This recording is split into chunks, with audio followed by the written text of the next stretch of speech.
Hello there, welcome to the Fragmentality. My name is Aaron and thank you for joining me. Today we've got three very quick, very big games to review.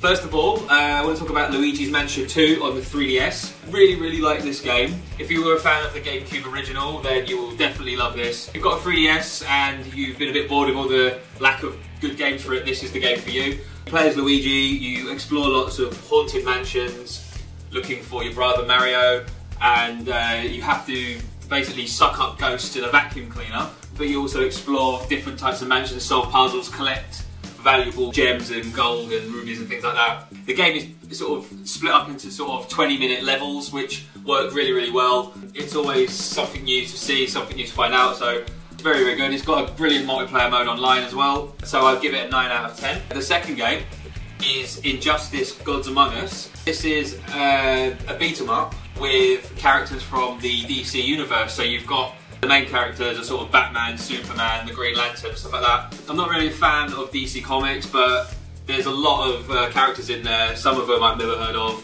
but I'm sure if you're a fan you probably will enjoy the game a lot more. It plays a bit like Mortal Kombat that came out for the 360 and PS3. It's very similar to that. I quite enjoyed this game actually. It's your standard one-on-one fighter, but there's sort of different special moves that you can do. Batman has his batarangs and stuff like that. Superman can temporarily gain extra strength to make his attacks more strong. Another cool feature is that the levels are sort of destructible, kind of like a mix between sort of Smash Brothers and Dead or Alive. Like if you're fighting in the Batcave, you can log onto the Bat computer and blow it up and stuff like that to trap your enemies. There's a couple of additions there that don't really work. There's the ability to sort of gamble your health bar on certain things, and I didn't really enjoy that.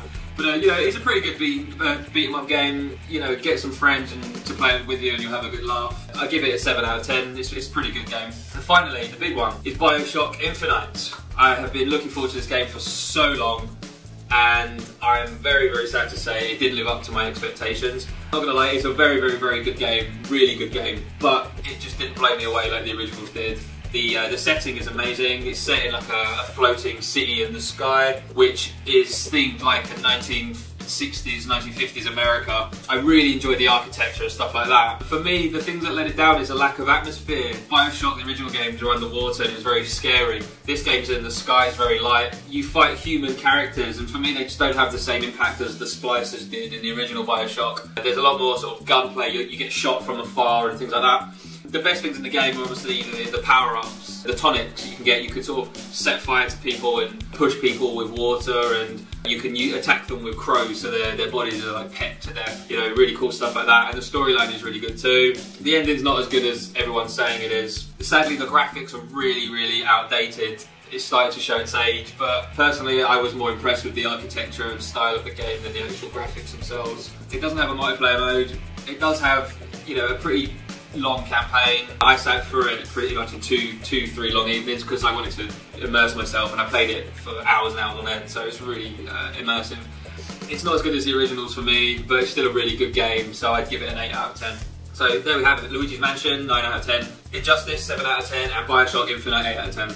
I have been Aaron, thank you for watching. You've been watching The Fragmentality. Thank you for joining me.